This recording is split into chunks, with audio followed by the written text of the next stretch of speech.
Banjir masih terjadi di daerah Kerinci Jambi, lalu bagaimana kondisi terkini? Kita bergabung dengan Arisal Antoni di Kerinci Jambi. Silahkan Arisal dengan laporan Anda. Iya, baik Andi Kumala dan juga pemirsa TV One dimanapun Anda berada, pada pagi hari ini kami kembali mengupdate informasi terbaru banjir yang melanda Kabupaten Kerinci dan Kota Sungai Penuh.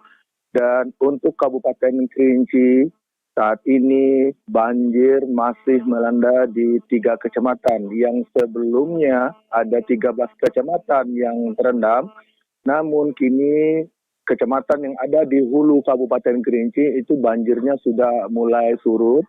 Dan juga jalan-jalan utama, jalan poros juga sudah bisa dilalui. Dan kini banjir hanya merendam di 3 kecamatan di hilir Kabupaten Kerinci, yaitu Kabupaten Tanah Cogo, Danau Kerinci Barat, dan Danau Kerinci. Sedangkan untuk Kota Sungai Penuh, dari 6 kecamatan yang terendam, saat ini tinggal 2 kecamatan yang masih parah.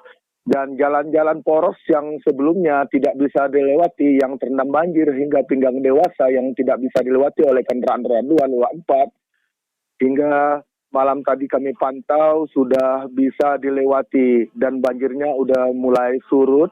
Dan jalan-jalan utama yang menghubungkan Kota Sungai Penuh menuju Kota Bangko atau provinsi tetangga itu pagi ini sudah bisa dilewati. Sedangkan untuk jalan poros yang ada di dalam Kota Sungai Penuh, itu jalan Simpang Tiga Rawang, Simpang Kumun Debai, itu sudah bisa dilewati oleh kendaraan. Dan juga di jalan poros kota, ada di jalan RE Marta Dinata dan juga jalan Muradi, itu juga sudah bisa dilewati oleh kendaraan. Karena dari pantauan kami di lapangan, dalam sejak kemarin sore hingga hari ini, itu hujannya sudah tidak mulai tinggi lagi dan hanya hujan sedang hingga banjir mulai surut. Dan malah kami bisa juga menyampaikan bahwa saat ini saya berada di salah satu bantaran sungai.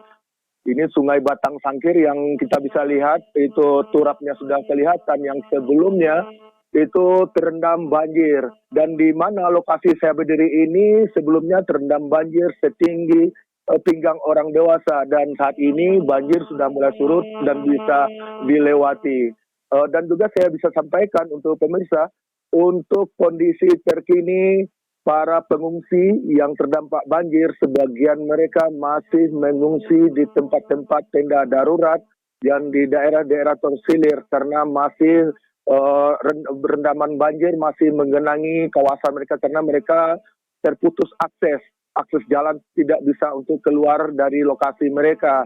Dan untuk menuju lokasi itu, untuk penyaluran sembako dan makanan buat para pengungsi yang ada di tenda-tenda darurat yang masih bertahan di mana rumah-rumah yang lebih tinggi, itu petugas dari gabungan dari BPBD, TNI, Polri, dinas-dinas terkait, ada Basarnas, itu harus menempuh dengan menggunakan perahu karet dengan jarak waktu 1 jam untuk menuju ke lokasi tersebut. Karena lokasi tersebut tidak bisa diakses oleh kendaraan roda 2 ataupun roda 4 untuk melintas.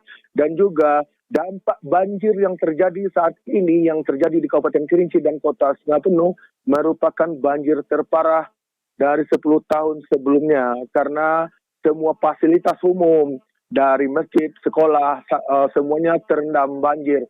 Bahkan kita bisa tahu bahwa Kabupaten Kerinci dan Kota Sungai Penuh merupakan tempat sentra ekonomi yang akan mensupport makanan ataupun beras kepada provinsi. Dan kini sebanyak lebih dari ribuan hektar sawah milik warga yang ada di Kabupaten Kerinci dan Kota Sungai Penuh yang seharusnya siap untuk panen, kini mereka jadi gagal panen karena sawah mereka semuanya terendam. Dan untuk jalan-jalan saat ini yang berada di poros-poros jalan yang lebih melingkar di Kabupaten Kerinci, yang kemarin terjadi dampak banjir dan juga longsor, itu Dinas PUPR menyediakan alat berat standby di lokasi. Baik, Arisal.